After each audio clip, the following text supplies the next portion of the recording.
மக்களே எல்லாரும் இளநீ குடிக்காங்க பாருங்க. கிராமத்தான் பாய்ஸ் தேங்காய் பறக்கிட்டு கிடக்கும். முக்கா இளநீ வெட்டுதுன்னா முக்கால் அளத்தில் வெட்டி வச்சிருக்கான்.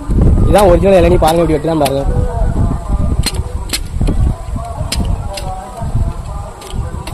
குடிக்க அப்படியே சூப்பரா இருக்கும். பாருங்க இளநீ கொத்திட்டா எப்படி இருக்குன்னு பாருங்க. உள்ள இதுதான் ஒரிஜினல் இளநீ. பாருங்க குடிக்கும். ஏங்க வாகை குளங்க எங்க இளநீ குடிக்க யாருனாலும் வாங்க. நம்ம ஊர் தான். இளநீ எவ்வளவு டேஸ்டா இருக்கு, தேனா இருக்கு. பாருங்க குடிக்க வாங்க. மரம் ஏறி இப்ப இளநீ வெட்டி குடிச்சிட்டா 2 இளநீ வெட்டி வச்சிருக்கேன். ஏற்கனவே 4 வெட்டி வச்சிருக்கோம். இந்த வயக்காட்டு ஓரத்துல உட்காந்து குடிக்கிற ஃபீலிங் யாருக்குன்னா இருக்கும். ஆனா சொல்ல முடியாதுங்க, அப்படி இருக்குங்க. யாருன்னா அப்படி குடிச்சிருக்கீங்க மறக்காம கமெண்ட் பண்ணிருங்க. இளநீ குடிக்க யாருக்குன்னா ஆசையா இருக்கும், மறக்காம குடிக்க வந்துருங்க. பாய்.